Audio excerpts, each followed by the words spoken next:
I'm as mad as hell, and I'm not going to take this anymore. How you doing? This is Coach DeCarlo.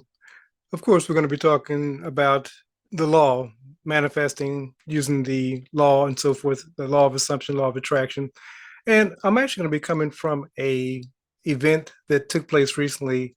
Recently, someone had posted in the Facebook group, Never Got It Next Generation, how do you go about simplifying transformation? He said, listen, I don't want a bunch of hoopla. I don't want a long drawn out technique. Just give me the basics of how I can begin the transformative process in my own life. I just basically want to make sure I'm doing it right. And so, of course, different people gave different techniques. I gave my opinion on it and so forth. And somebody else gave their opinion, said, listen, after years of trying this stuff, this is what I found worked for me.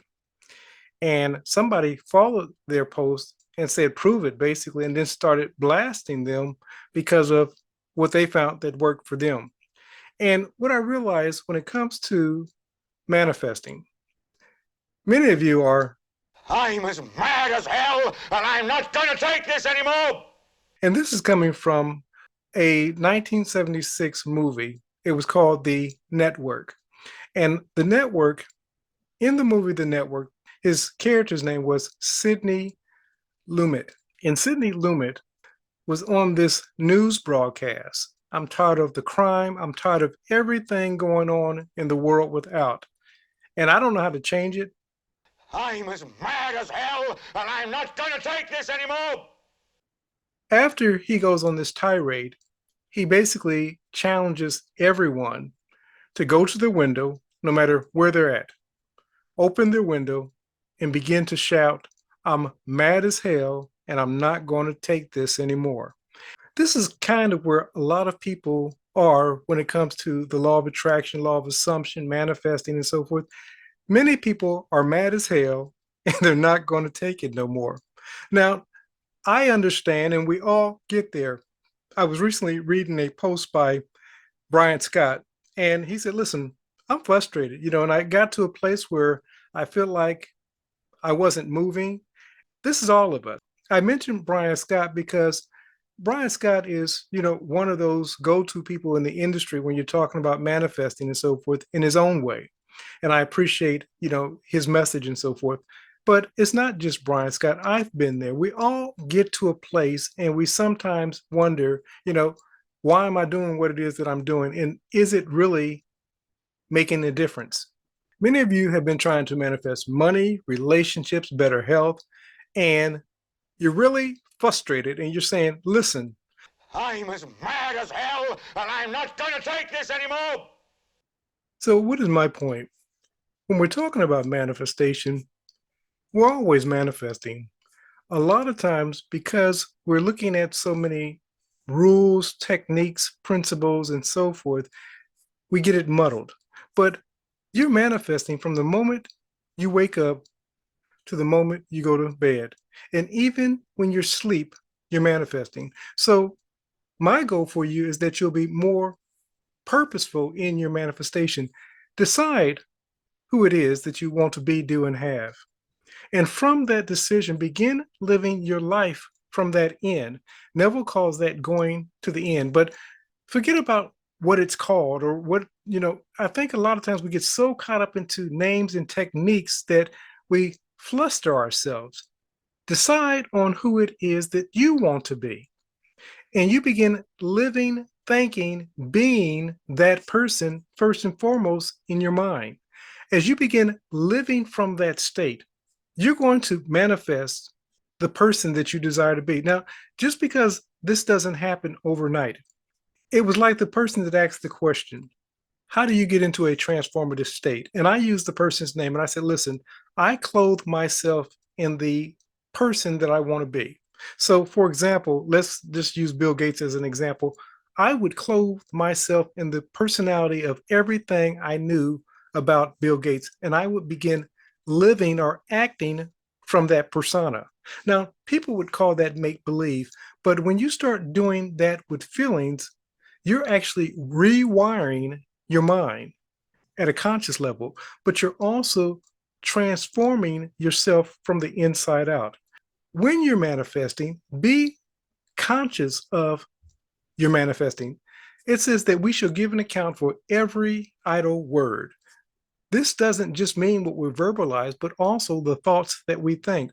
The person that blasted the person after they talked about what worked for them, this person was frustrated. And I'm sure that she was I'm as mad as hell, and I'm not going to take this anymore. She was tired of whatever it is that she's gone through, seemingly not seeing results.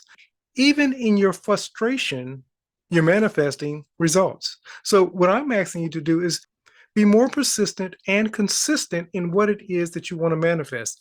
As that becomes your lifestyle, Mr. Linda will often say, think what's of lovely and a good report. Don't stop. Now, none of us can do that 100% of the time, but what you can do is think the next best thought.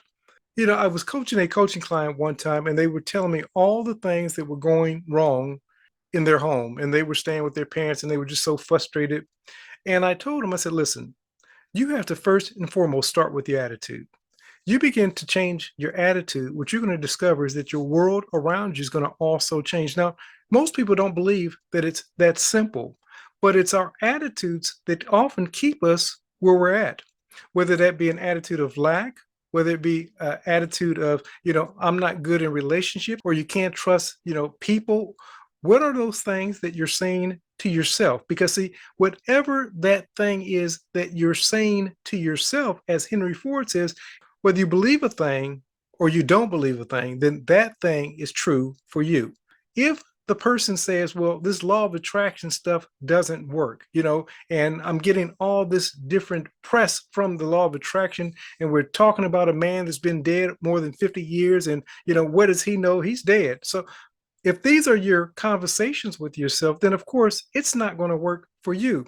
But my question to the person that wrote the post, is your conversation taking you where you want to go?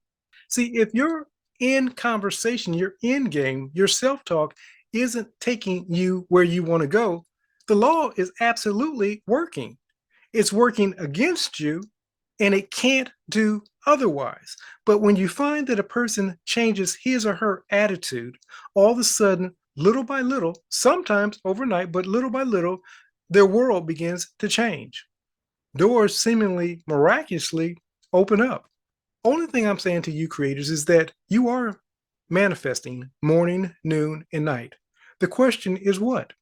And then inquire with yourself, what is it that I'm giving my attention to? Because see, whatever it is that you're giving your attention to, that's what you're going to manifest in your world. That's as simple and as plain as I can make it. Scripture says this, as you think, you are. As a person thinks in his heart, her heart, so is he, so is she. Creators, you're creating your world by your conversation, whatever that conversation may be. And if the conversation is not taking you to where you want to go, then you need to change it. I'm not saying that this is easy, especially when the world around you seems to be coming apart. But if you do the next best thing you know to do, and you begin to make that your habit, no matter where you're at, a year from now, 6 months from now, 3 months from now, you're not going to be at the exact same place. It's impossible. Even if you're residing in the same place, mentally, you're not going to be in the same place. And you're going to be learning skill sets that will allow you to transform your life. It's needful sometimes that we get mad enough that we say, I'm as mad as hell, and I'm not going to take this anymore. Because that's often our catalyst for change. Creators, get mad, so mad that you won't find yourself in this present state for very long, and begin transforming your life from the inside out. I'm as mad as hell, and I'm not going to take this anymore. But remember this, creators, only you can create your perfect world, not God or man. Only you can create your perfect world. This is Coach DeCarlo saying have a great and abundant day.